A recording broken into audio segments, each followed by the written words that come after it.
এবার নজর রাখতে হচ্ছে আজ দিনভর আবহাওয়া কেমন থাকবে, দেখুন ওয়েদার আপডেট।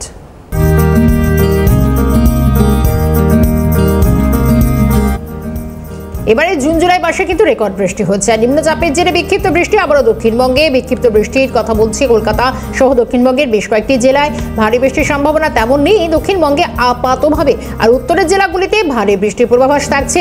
মঙ্গল ও বুধবার বৃষ্টির পরিমাণ কিছুটা উত্তরে কমবে। আর একটু ওয়েদার আপডেটটা দেবে আমাদের সঙ্গে রয়েছেন সরাসরি প্রতিনিধি দীপাঞ্জনা সাউ দত্ত। দীপাঞ্জনা, সুপ্রভাত তোমাকে। এবং সঙ্গে এটাই বলছে যে দক্ষিণবঙ্গে আপাতভাবে ভারী বৃষ্টি নেই, উত্তরে বৃষ্টির পরিমাণই বা কিরকম, কেমন থাকছে দিনভর ওয়েদার?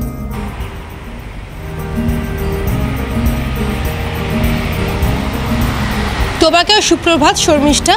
দেখো, ইতিমধ্যেই যেমন জানিয়েছে আলিপুর হাওয়া অফিস যে সক্রিয় থাকছে নিম্নচাপ, তার কারণ হচ্ছে যেভাবে মৌসুমি অক্ষরেখার ওপরে যে নিম্নচাপের সৃষ্টি হয়েছে তার জেরেই আগামী বেশ কয়েকটা দিন উত্তরবঙ্গে ভারী বৃষ্টির সম্ভাবনা রয়েছে। দক্ষিণবঙ্গের জেলাগুলিতে বিক্ষিপ্তভাবে বৃষ্টির সম্ভাবনা রয়েছে।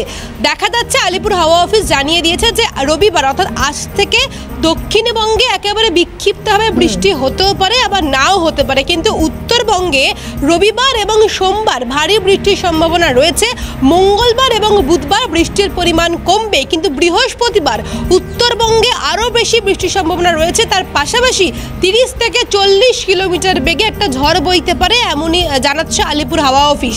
এবং দক্ষিণবঙ্গের যে উপরের জেলাগুলি রয়েছে সেই জেলাগুলিতেও কিন্তু বিক্ষিপ্ত বৃষ্টিপাতের সম্ভাবনা রয়েছে, কারণ যেহেতু এই যে নিম্নচাপ, সেই নিম্নচাপের জেরে দক্ষিণবঙ্গে প্রভাব পড়বে না, আবার কখনো কখনো পড়তেও পারে, সেটা নিম্নচাপের যে গতি প্রকৃতি তার উপরে নির্ভর করছে। কিন্তু উত্তরবঙ্গে এই 5টা দিন কিন্তু ভারী থেকে অতি ভারী বৃষ্টির সম্ভাবনা রয়েছে, এমনই জানিয়ে দিয়েছে আলিপুর হাওয়া অফিস।